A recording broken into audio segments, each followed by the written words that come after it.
મિત્રોને હું દિલથી નમસ્કાર કરું છું. મારું નામ પટેલ જયમી ગૌતમ કુમાર છે. હું ધોરણ 6 માં અભ્યાસ કરું છું.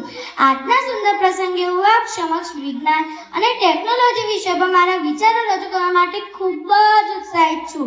વિજ્ઞાન અને ટેકનોલોજી શું છે? વિજ્ઞાન છે જીવનનો પ્રકાશ અને ટેકનોલોજી છે સફળતાનો નવો અવકાશ. વિજ્ઞાન એ વિચારવાની અને શીખવાની પદ્ધતિ છે.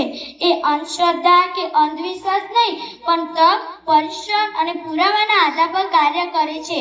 આજના સમયમાં માણસ વીજળી, રેડિયો, ટીવી, મોબાઈલ, વાહન અને દવા જેવી કેટલીક શોધોનો લાભ લઈ રહ્યો છે, જે બધું વિજ્ઞાનને આભારી છે.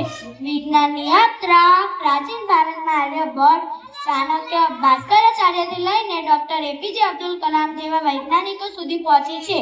આજે આપણે ટેકનોલોજીથી મંગળ સુધી પહોંચી ગયા છીએ, જે એક શાનદાર વિજ્ઞાન યાત્રાનો પરિચય કરાવે છે. વિજ્ઞાન અને ટેકનોલોજી એકબીજાના પૂરક છે. ટેકનોલોજીથી આજે આપણે ઓનલાઈન અભ્યાસ કરી શકીએ છીએ, ખેતીના પાક નિરીક્ષણ માટે ડ્રોનનો ઉપયોગ કરી શકીએ છીએ, તેમજ મોબાઈલ અને ક્યુઆર પરથી પેમેન્ટ કરી શકીએ છીએ અને ઘરે બેઠા બેઠા પણ દુનિયાભરની માહિતી મેળવી શકીએ છીએ. આજે એઆઈ અને ટેકનોલોજીમાં કોડિંગ ખૂબ જ આગળ વધી રહ્યું છે. આજે આપણે એવા યુગમાં છીએ જ્યાં બાળકો પણ એઆઈ શીખતા થઈ ગયા છે. એઆઈ એ રીતે કામ કરે છે કે હવે તો કમ્પ્યુટર પણ વિચારી શકે, નિર્ણય લઈ શકે, ઓળખી શકે, જેમ કે Google voice assistant, ChatGPT, self driving car અને હવે તો કૃષિ ક્ષેત્રમાં પણ એ ખૂબ જ મદદરૂપ બની છે. એઆઈનો યોગ્ય ઉપયોગ કૃષિ, સંચાર, વ્યવસાય જેવી તમામ ક્ષેત્રોમાં પણ થઈ રહ્યો છે. વિજ્ઞાન અને ટેકનોલોજી છે એક એવી શક્તિ કે જો તમે તેનો યોગ્ય ઉપયોગ કરો તો જીવનમાં ઊંચાઈ સુધી પહોંચી શકો છો, પણ જો તેનો દુરુપયોગ કરીએ તો નુકસાન પણ થઈ શકે. આજે સંસારમાં સંસ્કારનું અને વિજ્ઞાનનું સંતુલન ખૂબ જ મહત્વનું છે.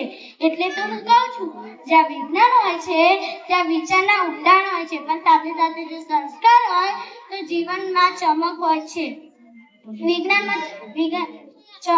જીવનમાં ચમક હોય છે. વિદ્યાર્થી તરીકે તમને સૌને હું પ્રતિજ્ઞા લેવડાવીશ કે મોબાઈલ અને ઇન્ટરનેટનો ઉપયોગ આપણે શિક્ષણ માટે કરીશું, મગજ એક્ટિવ રાખીને નવી શોધ તરફ આગળ વધીશું, એઆઈનો યોગ્ય ઉપયોગ સમાજના હિત માટે કરીશું અને કોડિંગ ટેકનોલોજી શીખીને પોતાનું જીવન ગઢશું.